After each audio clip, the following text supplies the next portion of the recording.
The hollow vein terminal sat at the edge of the ashwood forest like a forgotten tooth in the jaw of the kingdom, a squat iron and stone outpost where the last steam carriage of the night groaned to life beneath a sky that hadn't seen stars in 3 days. Rain had been falling since dusk, fine and relentless, the kind that didn't so much soak a person as seep into the marrow and stay there. Aria Wren had worked this midnight post for the better part of 2 years, ever since the war widow's stipend had run dry and her mother's lungs had given out, leaving her the last of a bloodline with no name worth speaking. She kept the lanterns trimmed, the ledgers balanced, and the boiler men fed with kindling when the cold bit hardest. It was a quiet life, a small one, the kind of life that asked nothing of her except endurance, and endurance, if nothing else, was a thing Aria had in abundance. She moved now along the platform with a lantern swinging from gloved fingers, her elegant but threadbare traveling coat, a deep forest green, once fine, now patched at the elbows, catching the wind like a tired flag. Her hair, pale gold and unbound, whipped loose from its braid, and she tucked it back with the practiced impatience of a woman who had long since tried to look presentable for an audience that never came. She was, by the unkind reckoning of the realm, scentless. No mark of pack, no whisper of bloodline magic clinging to her skin the way it did to every other soul born beneath the old god's watch. Other women carried the perfume of lineage, lavender for healers, iron for soldiers, smoke for the seers. Aria carried nothing. She was a blank page in a kingdom that worshipped ink, and so she had learned, young, to take up little space and ask for even less. The terminal bell rang twice, the signal that the last carriage of the night was 20 minutes from departure. A handful of passengers huddled beneath the awning, a merchant clutching a strong-box like a newborn, 2 pilgrims bound for the southern shrine, an old woman with a basket of dried herbs who hummed tunelessly to herself. Ordinary people, made small and gray by the storm. It was the old woman who spoke first, leaning close as Aria checked her travel chit. "You've heard the talk, girl, about the Alpha." Aria had heard. Everyone in the 7 kingdoms had heard, in one hushed, reverent, terrified register or another, about Garrick Vance, called the Apex, called the Iron Wolf of Caldreth, called in the back alleys where men drank to forget their fear, the beast who cannot be killed. He had led the vanguard pack through 3 border wars without losing a single battle, and, it was whispered, without sleeping a single full night in 5 years. A curse, some said, a punishment from the old gods for some unspeakable sin. Hyper-vigilance, the healers called it clinically, as though a clinical word could capture what it meant for a man's mind to refuse him rest year after year until exhaustion itself became a kind of armor. "I've heard the stories," Aria said simply, stamping the woman's chit. "Stories are mostly just fear wearing a finer coat." The old woman's eyes glittered with something that wasn't quite agreement. "They say his eyes go black as pitch when the beast rises. They say he's killed men just for standing too close while he slept, if he ever slept at all. They say no woman, no soldier, no priest has ever calmed that thing inside him." Aria said nothing further.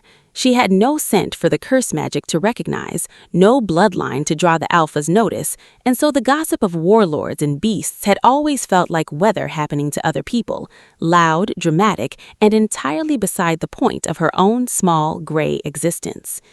She did not know yet that this was the last quiet night of her life. The storm worsened as the boarding bell rang a final time, thunder rolling low and long over the black canopy of ashwood, and Aria climbed into the lead carriage car to do her final round of lantern checks, utterly unaware that 12 miles north, in a ruined hunting lodge soaked in rain and blood, a legend was fighting for his life and losing. The carriage doors hissed open at the platform with a gust of steam, and for one suspended moment, nothing in Hollow Vein Terminal moved at all. Then, Garrick Vance staggered through them like something torn loose from the storm itself. He filled the doorway entirely, shoulders too broad for the frame, dark hair plastered black and wet against a face carved from granite and grief, his battle leathers slashed in 3 places and weeping blood that the rain had not yet washed clean. A long blade hung loose in one scarred fist, dragging sparks against the iron floor with every step, and his eyes, when the lantern light caught them, were not black with rage, as the legends claimed, but something far worse. They were hollow, burned through. The eyes of a man who had been awake, truly awake, for so long that sleep had become a foreign country he no longer remembered the language of. A low sound rolled out of his chest, not quite a growl, not quite a groan, the sound of an animal too tired to roar and too proud to whimper. The merchant dropped his strongbox, the pilgrims crossed themselves and fled bodily into the next car, robes flapping. The old herb woman simply rose, gathered her basket, and walked, did not run, for running, some ancient instinct told her, might catch a predator's eye, into the dark of the rear carriage. Within 10 seconds, the front car of the midnight train to Caldreth held exactly 2 living souls, a dying legend and a scentless terminal clerk frozen in her seat by the window, lantern still burning useless in her lap. Aria did not know why she didn't move. Every nerve in her body screamed the same command her fellow passengers had obeyed instantly. Flee, flee, flee. Yet her limbs had turned to riverstone, heavy and still, and strangely, impossibly calm, as though some quieter voice beneath the panic had simply said, "Stay." Garrick's hollow gaze swept the empty car once, twice, cataloging exits and shadows with the brutal efficiency of a man who had survived 100 ambushes by trusting no room, no doorway, no breath of stillness. His eyes landed on Aria last. She watched something move behind that terrible, exhausted gaze. Not hunger, not fury, but a flicker of confusion, as if his own instincts had failed to give him the alarm he expected, as if some deeper, older part of him had looked at the small, fair-haired woman in the patched green coat and found, against every reasonable expectation, nothing to fear. "You should run." His voice was wreckage. A war drum cracked clean through, low and rasping, each word dragged up from somewhere beneath exhaustion's floor. Aria's voice came out thinner than she intended. "I don't think my legs got the message." A muscle ticked at his jaw. Outside, thunder cracked close enough to rattle the carriage glass, and beneath it, fainter, came another sound. Hoofbeats, many of them, pounding the wet earth somewhere behind the train. Pursuers. Aria saw the knowledge land in him like a blow, saw his bloodied hand tighten on the hilt of his blade, saw the terrible calculation of a cornered animal pass behind those black, burned eyes. The carriage gave its first lurching jolt forward, steam shrieking through the pipes, as the boilermen, oblivious to the war that had just boarded their train, sent it rattling out into the dark, storm-drowned ashwood forest. Garrick did not run for the next car. He did not chase the fleeing passengers, did not demand sanctuary, did not do any of the things legend would have predicted of the apex of Caldreth. He simply staggered 3 steps down the aisle, each one heavier than the last, as though gravity itself were finally, after 5 relentless years, collecting its long-overdue debt, and folded his enormous frame into the bench seat directly behind Aria's own. The wood groaned beneath his weight. Blood dripped slow and dark from a wound along his ribs that he hadn't bothered to bind, and Aria sat rigid as a temple statue, lantern guttering in her white-knuckled grip, listening to the ragged saw of his breathing behind her and thinking with a clarity that surprised her, "Whatever happens next, I am going to remember this night for the rest of my life." She had no idea how right she was. The carriage rattled on through black trees and silver rain, and for nearly a full minute nothing happened at all except the slow, terrible crescendo of Aria's own pulse in her ears. She cataloged her options with the brutal honesty of a woman who had spent a lifetime learning to survive on her wits alone.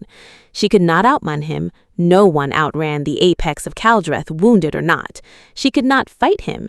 She had a lantern and a ledger pen, and he had a blade longer than her arm, and a body built like the mountain passes of old Caldreth itself. She could only sit, breathe, and hope that whatever fragile truce his exhaustion had brokered with his instincts held until the next station. It was the storm that decided otherwise. The carriage struck a warped section of rail with a violence that sent every loose object in the car skittering, the merchant's abandoned strongbox sliding the length of the aisle, Aria's own lantern swinging wild on its hook, and in that single jarring lurch, gravity made its decision before either of them could. Garrick's head, heavy as a felled oak, slumped forward off the seatback and came to rest with a soft and devastating finality against the curve of Aria's shoulder. Her entire body went rigid. Every survival instinct she possessed screamed a single command: "Move, get away. This is the moment the beast wakes and ends you." And she braced, eyes squeezed shut for the snarl, the blade, the violence the entire kingdom had warned her was the only language Garrick Vance spoke. It did not come. Instead, something extraordinary happened in the small, breathless space between one heartbeat and the next. The ragged, sawing rhythm of his breath, the breath of a man who had not known true rest in 5 years, who had fought sleep the way other men fought death, began, impossibly, to slow. The tension corded through his massive shoulders, visible even through the ruin of his leathers, simply dissolved muscle by muscle, like ice surrendering to a long overdue spring. The low, constant growl that had rumbled beneath his chest since the moment he'd boarded, a sound Aria hadn't consciously registered until it vanished, went silent. And then, against all laws of nature and legend Aria had been taught to fear, Garrick Vance, the Iron Wolf, the beast who cannot be killed, the man whose curse had kept 5 years of nightmares pinned wide open behind his eyes, fell with a long, shuddering exhale that sounded almost like relief into the deepest, most peaceful sleep of his entire adult life.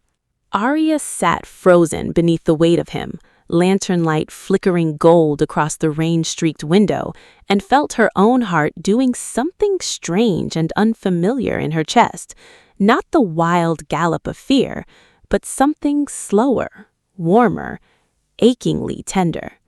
She could feel the heat radiating off him, smell rain and iron and something darker under it, wood smoke and old battles, and beneath her shoulder, where his temple rested, she could feel the steady, unhurried thud of a pulse finally allowed to slow. This is not what the stories say, she thought, staring down at the dark, damp crown of his head, at a silver scar tracing one eyebrow, at a face that in sleep had shed every terrible legend the kingdom had hung upon it, and become, simply, exhausted, human, almost beautiful in its unguarded stillness, the way a battlefield looks beautiful only after the war has finally ended. She did not understand what she was, scentless, marked by nothing, claimed by no bloodline magic the world had ever bothered to name, but some old, wordless instinct, the same one that had kept her rooted to the seat when every other soul on the train had fled, told her with absolute certainty that whatever had just happened was not an accident the kingdom's healers or seers could explain. It was her. Somehow, impossibly, it was her. And 5 years of a curse that had broken healers, priests, and the finest minds in Caldreth had just been undone by a scentless terminal clerk and a poorly maintained section of railway track. Aria swallowed hard, glanced down at the 250 pounds of legendary, sleeping warlord pinned against her shoulder, and thought, with the particular dry despair of a woman who has just realized her quiet life is over, well, I suppose I'm not getting off at the next stop. The next stop, as it turned out, was Thornholt Crossing, a skeletal little platform deep in the Ashwood's black heart, lit by a single guttering torch and used, as far as Aria knew, by almost no one at this hour. Tonight, it was used by 6. She felt the carriage shudder to its halt and heard, beneath the hiss of releasing steam, the unmistakable rhythm of boots on the platform planks, too many, too synchronized, too purposeful for ordinary travelers.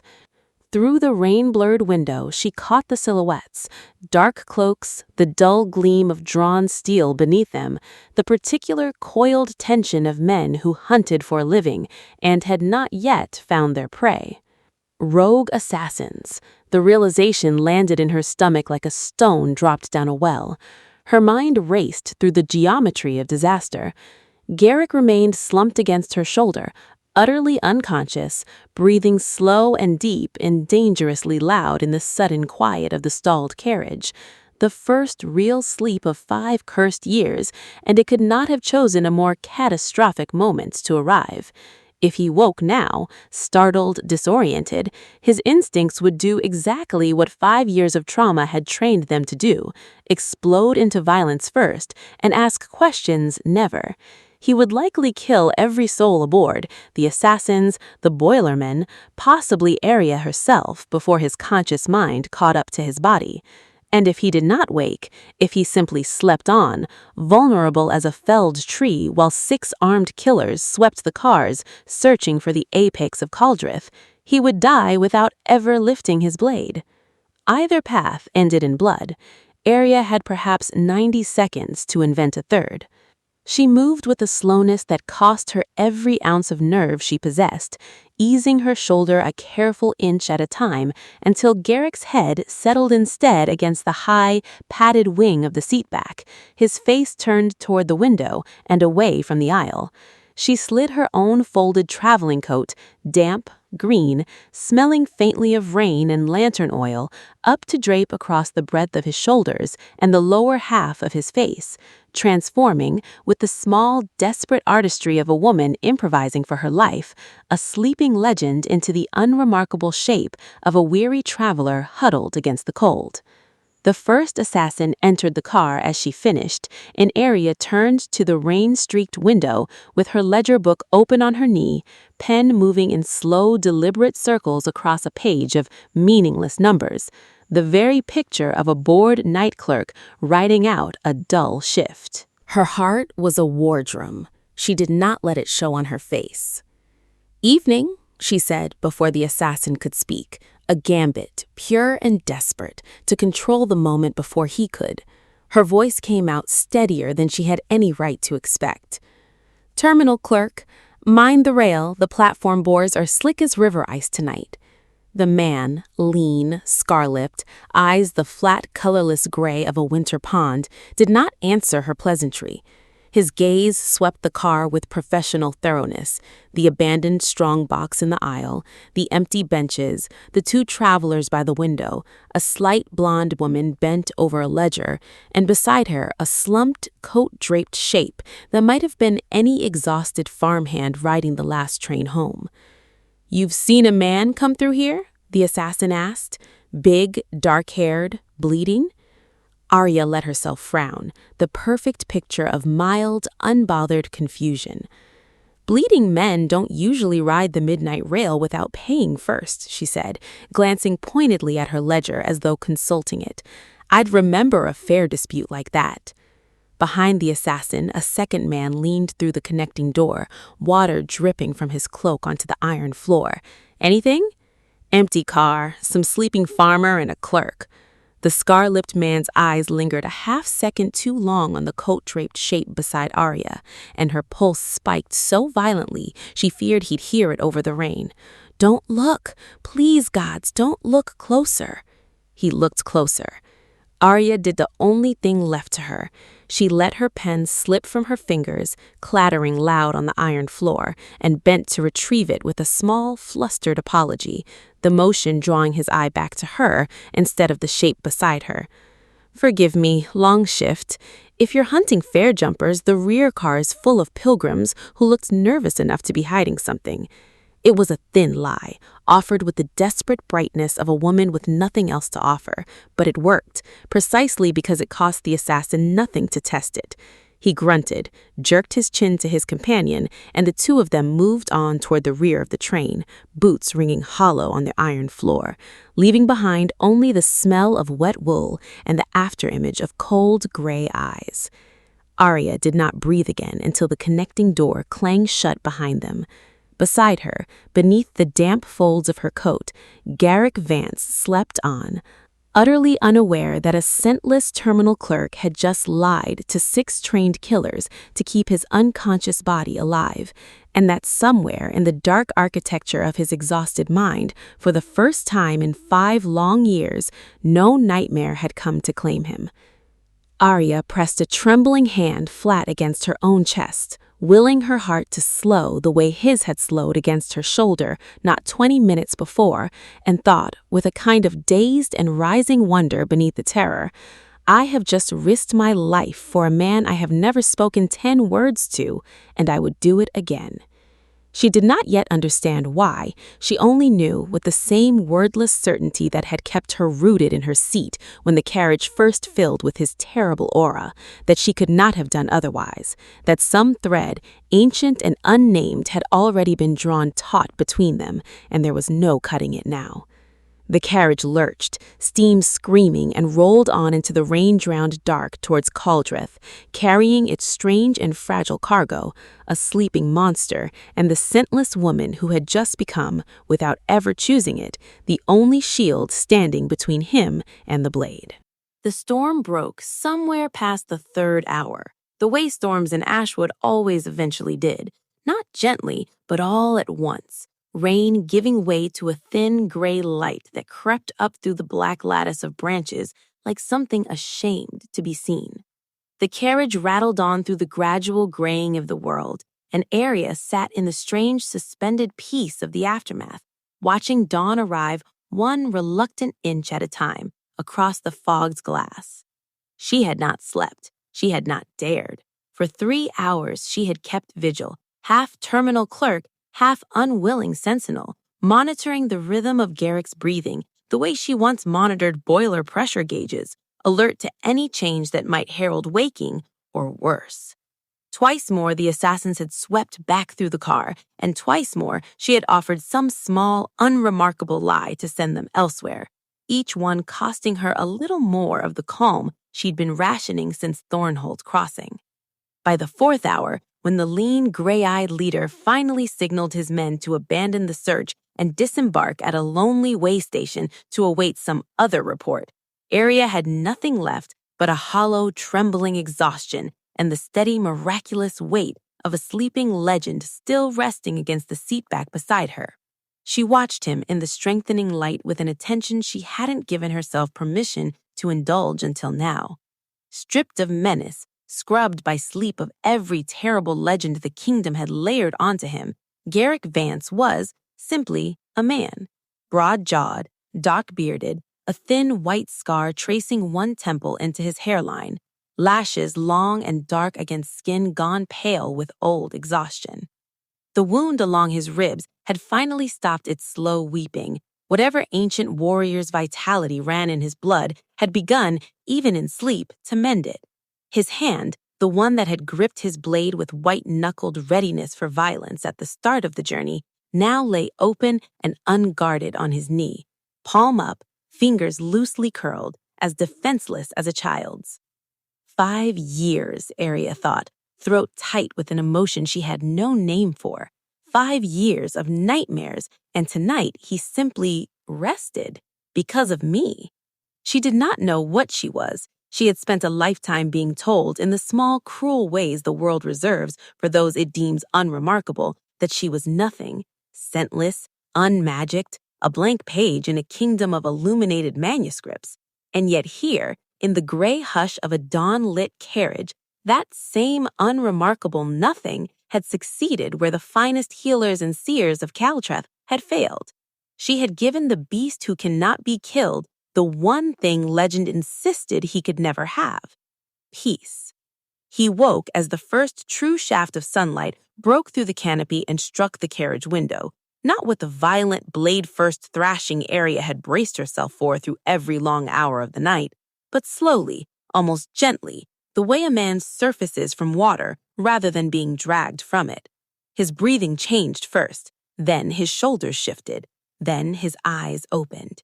And Aria watched, transfixed, as Garrick Vance blinked at the dawn-bright window before him with an expression she had never once heard described in any tavern tale or terrified rumor about him, an expression of pure, disoriented wonder. He sat up slowly, one hand rising to press against his own temple, as though checking that his skull was still attached to his body, and turned to find Aria watching him with the careful stillness of a woman uncertain whether the beast had truly gone back to sleep for good. "How long?" he said. His voice, though still low and rough as river stone, had lost the wreckage edge of exhaustion that carried him onto the train. "How long was I out?" "Near 4 hours," Aria said. "Give or take a stop at Thornholt Crossing, where 6 men with very unfriendly swords came looking for you." Something flickered hard and fast across his face, alarm, calculation, the old reflexes surging back to readiness, before he caught himself and forced a slow, deliberate breath. "And I didn't wake." "No. And we are both still breathing." "Also no small feat," Aria said, with a thin, exhausted attempt at lightness that surprised her even as she offered it, "given that you weigh roughly as much as a small siege engine."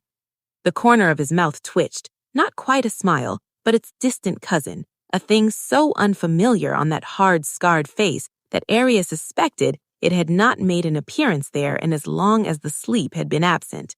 He looked down at his own open palm, as though seeing it for the first time, then back up at her with an intensity that made her chest tighten. 4 hours, he said again, quieter now, almost to himself. 5 years, and I haven't managed 4 minutes. His dark eyes found hers and held them, searching her face with the focused, unflinching attention of a man trying to solve a riddle that had cost him everything and offered nothing in return until tonight. "What are you?" "Aria Wren," she said. "Terminal clerk, 3rd platform, Hollow Vein Station. Scentless, if the kingdom's bothered to mention that part of the riddle to you." "Scentless," he said the word slowly, turning it over like a coin of uncertain value. "The healers spent 3 years trying every scent, every bloodline draft, every old god's ritual Caldreth's priests could dredge from their archives. None of it touched the curse. And you," his gaze swept over her, not with hunger but with something rawer and more frightening to Aria's own carefully guarded heart, recognition. "You carry nothing at all." And it was enough. "It wasn't enough," Aria said, before she could stop herself, some old defensive instinct rising before she could think better of it. "I'm not some answer to your curse, my lord.